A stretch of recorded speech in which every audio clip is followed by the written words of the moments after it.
د کیسې په پیل کې موږ یو هلک وینو چې حلم نومیږي. حلم له خپلې مور د مرګ وروسته یوازې او خفه ژوند تېروي. هغه مور 2 کاله مخکې په دې اوبو کې ډوبه شوې وه او مړه شوې وه. خو حلم په خپلې دوهمې مور شک کوي چې هغې وژلې ده او پلار یې هم د هغې ملاتړ کړی دی، ځکه چې هغه د حلم د پلار سکرتره وه او د مور د مرګ نه وروسته پلار یې له هغې سره واده وکړ. د حلم او د پلار اړیکې خرابې وې، نو ځکه هغه نه غوښتل چې د خپل پلار او دوهمې مور سره یو ځای ژوند وکړي. همدا وجه وه چې حلم ټوله ورځ په ځنګل کې د یو لرګیو په کور کې یوازې اوسېده. هلته یې د ځنګل خلکو باندې د کیمرې له لارې جاسوسي کوله او دا هر څه په خپله ډایري کې لیکله. حلم به نه یوازې د خلکو کارونه لیکل، بلکې خپل فکرونه به هم په ډایري کې ثبتول. یوه ورځ د حلم دوهمې مور دا ډایري وکتل، چې یې ولیدل چې حلم د خلکو جاسوسي کوي او همداراز یې پکې د خپلې دوهمې مور د ښکلا ستاینه ډېره کړې وه. د دې لوستلو نه وروسته د حلم دوهمې مور د هغه د لرګیو کور ته ورغلی او هڅه یې وکړه چې هغه ځان ته راجذب کړي. حلم هم ځان ونه شو ساتلی او دواړه یو بل ته نږدې شول. وروسته له دې پیښې د حلم دوهمې مور هغه بلک میل کړ او بل ښار ته یې ولېږه، تر څو هغه له خپل پلار سره نږدې نشي او د هغوی ترمنځ فاصله پیدا نشي. حلم چې یو نوي ښار ته راځي، نو نه ځای لري، نه پیسې او نه خواړه. هغه شپه د یو ودانۍ په چت باندې تېروي. بله ورځ هغه یوه ښځه ویني چې نوم یې کیټ دی. کیټ د حلم له لومړۍ مور سره ډېره ورته واري لري. حلم فکر کوي چې دا ممکن د هغه مور وي. حلم کیټ تعقیب کړي او ویني چې هغه یو هوټل ته ځي. هلته پوهېږي چې کیټ د هوټل منیجره ده. حلم د کیټ نه د کار غوښتنه کوي. کیټ ځینې پوښتنې ترې کوي او بیا هغه ته د هوټل په پخلنځي کې کار ورکوي. حلم ته دا کار ډېر ضروري و، نو هغه کار پیل کوي او ډېر ښه یې ترسره کوي. هغه خپل کار خوندور محسوسوي، خو له دې سره حلم د کیټ تعقیب ته دوام ورکوي. هر څه یې ویني، چیرته ځي، څه کوي او دلته هم د هغې کور پیدا کوي. هغه دې لپاره دا کار کوي چې شاید دی پر کیټ مین شوی وي. یوه ورځ چې کیټ کار ته نه راځي، حلم د هغې کور ته ورځي او له کړکۍ نه بهر ګوري، نو د یو لوړ ساعت برج ویني. فکر کوي چې له برج نه به د کیټ کور ښه ښکاري.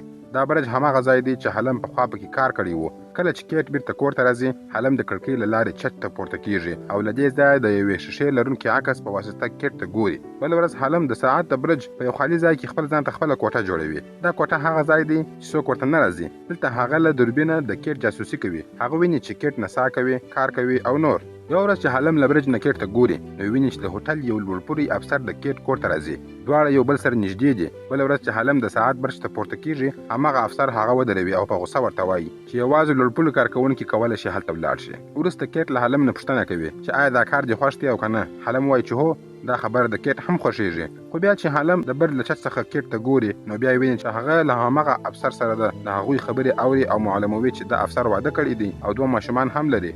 او د دې په اورېدو سره د حلم زړه ماتېږي. حلم اوس ساعت برج ته ځي او له خلکو پټ کیږي. کله چې هغه د کیټ او د هغې افسر اړیکه ویني، نو د خپلې مور مرګ ورته په یاد شي. هغه فکر کوي چې د پلار او دوهمې مور یې هم له وړاندې اړیکه سره لرله. کله چې د مور په دې پوه شوه، نو شاید د دوهمې مور سره مخ شوې وي او هغه یې وژلې وي، تر څو له پلار سره یې ارامه ژوند وکړي. حلم اوس باوري کیږي چې پلار او دوهمې مور یې په ګډه سره زما مور راوژلې ده.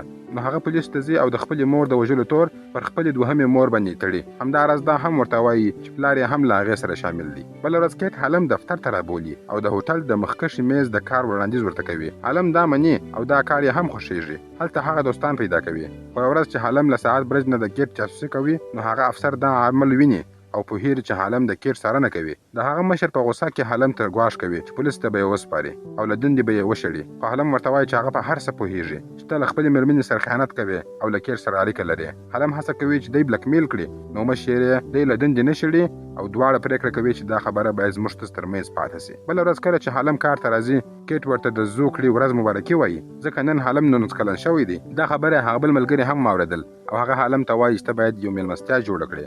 په دې باندې کیټ هم حلم ته وایي چې زو کړي ورځ د ولمانځي او پلان جوړوي چې نن شپه باید موږ ولاړ شو شرابخانې ته. کله چې شپه شوه، حلم او د هغه همکار او ملګري یې یو شرابخانې ته ځي. د حلم ملګري ډېر شراب څښي، نو کور ته ولاړ شي. خو حلم او کیټ لا زیات شراب څښي او خبرو ته دوام ورکوي. خو حلم لا دې ته چمتو نه و، نو دواړه پرته له کوم څه کولو ویده شوه. حلم د کیټ تر څنګ ویده دی او فکر کوي چې دا هماغه نجلۍ ده، زه یې تل څارنه کوم، نن راسره زما په څنګ کې ویده ده او په دې سره ډېر خوشحاله کیږي. بله ورځ کله چې حلم کار ته راځي، لومړی د کیټ خواته ورځي او ورته وایي چې له ما سره ملګری شه. خو کیټ دا ردوي. کیټ وایي چې نه غواړم له چا سره اړیکه ونیسم. حلم وایي چې کوم څه چې تېر ماښام زما او ستا ترمنځ وشول، هغه باید دواړه هیر کړو. حلم چې دا خبرې وکړې، نو ډېر خفه شو او له هغه ځایه ولاړ. لږ وروسته حلم ته ویل کېږي چې یو هوټل ته راشه. کله چې هغه هوټل ته ورځي، ویني چې هلته په هغه هوټل کې کیټ ولاړه وي. کیټ د حلم خواته راځي او دواړه سره نږدې کېږي. اوس حلم کیټ ته زړه ورکوي او کیټ هم ورسره خوشحاله وي. یو ورځ کله چې حالم د چت له لارې د کیټ کور ته ورځي، ویني چې هغه افسر له کیټ سره جګړه کوي. هغه هڅه کوي چې کیټ ووهي او په غوسه کې پرې چیغې وهي. دا صحنه چې حالم ویني نو ډېر غوسه شي. د کیټ د ژغورلو لپاره د کړکۍ څخه دننه راځي او مشر پورې وهي، خو هغه حالم وهي او کیټ ته وایي چې دا هلک هره ورځ ستا څارنه کوي د هغه لیرې ټاور څخه. دا خبره چې کیټ واوري نو لومړی هغه خپل مشر له خونې باسي، بیا له حالم نه پوښتنه کوي چې آیا ته زما څارنه کوې؟ دا هر څه له څه وخت څخه پیل شوي دي؟ حالم ورته وایي له کوم وخته چې ما ته لیدلې وې هغه وخت څخه زه پر تا مین شوی یم. خو دلیل یې دا دی کیټ له هغه خفه شي، خبرې نه اوري او له کوره یې باسي او له دندې یې هم ګوښه کوي. بله ورځ کله چې کیټ د کار له کور ته راځي، ویني چې حالم د هوټل مخې ته ناست دی. هغې ته د هغه حال بد معلوم شو. هغې پر حالم زړه وسوځل شو، نو د کور بلنه یې ورکړه.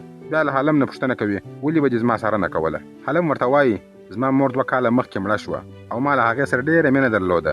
د مور له مرګ نه وروسته زه ډېر مات شوم. پلار مې بله ښځه راوسته، خو زه له خپلې دوهمې مور سره هېڅ اړیکه نه لرم. نو ما له خلکو لیرې په یوه ځنګل کې د لرګیو په کور کې ژوند کوه. هلته به مې د خلکو څارنه کوله. ورو ورو دا زما عادت شو.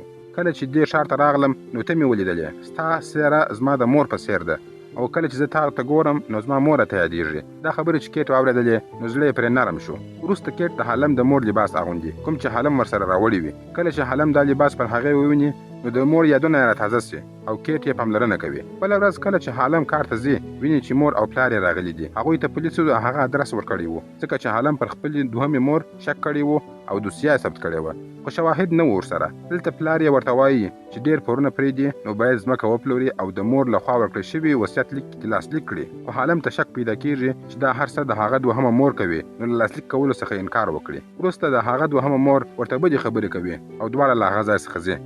هغه شپه حالم د دوهمې مور د خبرې یادوي چې ویل یې د مور مرګ د یوه پیښه او دا باید ته هېر کړې. خو حالم ډېر غوسه کېږي.